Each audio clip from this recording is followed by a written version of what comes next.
আসসালামু আলাইকুম। আমি নেক্সট জেন স্টাডি কোচের পক্ষ থেকে আরেকটি ভিডিও নিয়ে আপনাদের সামনে উপস্থিত হয়েছি। মালয়েশিয়াতে যেসব আপুরা আসলে পড়াশোনা করতে চান, যাদের চিন্তাভাবনা থাকে যে আমরা দেশের বাইরে উচ্চশিক্ষার জন্য আসব, তারা কিন্তু মালয়েশিয়াকে একটা বেস্ট অপরচুনিটি হিসেবে ব্যবহার করতে পারে। এখানে লো আইএলটিএস এবং অর উইদাউট আইএলটিএস আপনি কিন্তু ট্রাই করতে পারেন।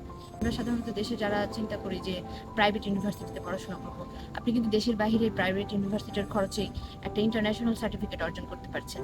তো আর যেসব আপুরা আমরা আসলে ধর্মীয় রীতিনীতি মেনে চলতে চাই যে আমরা দেশের বাইরে যে সেই কালচারের সাথে মিলতে পারবো কিনা, মালয়েশিয়াতে আসলে খুবই সুন্দরভাবে কিন্তু আপনি আপনার ধর্মীয় রীতিনীতি অনুযায়ী পড়াশোনাকে চালিয়ে যেতে পারবেন।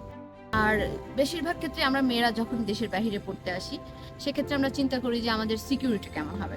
তো সিকিউরিটির কথা যদি আমরা বলতে বসি, সেক্ষেত্রে আমি বলবো যে মালয়েশিয়ার কুয়ালালামপুর শহর থেকে 100 কিলোমিটার দূরে মালাক্কা শহর। আমি অলমোস্ট রাত্রেবেলা এখানে আমি আমার ফ্রেন্ডদের সাথে, আমার কলিগদের সাথে আমি বেড়াতে আসছি। তো আমার মনে হয় সেক্ষেত্রে যদি সিকিউরিটির কথা বলা যায়, তাহলে 100% সিকিউর আছে। এটা নিয়ে চিন্তা করার কোনো দরকার নেই। আর এই ক্ষেত্রে বলবো যে যারা আসতে চান, যেসব আপুরা আসতে চান, তাদের সার্বিক সহযোগিতায় নেক্সট জেন স্টাডি কোচ আপনাদের সাথে আছে।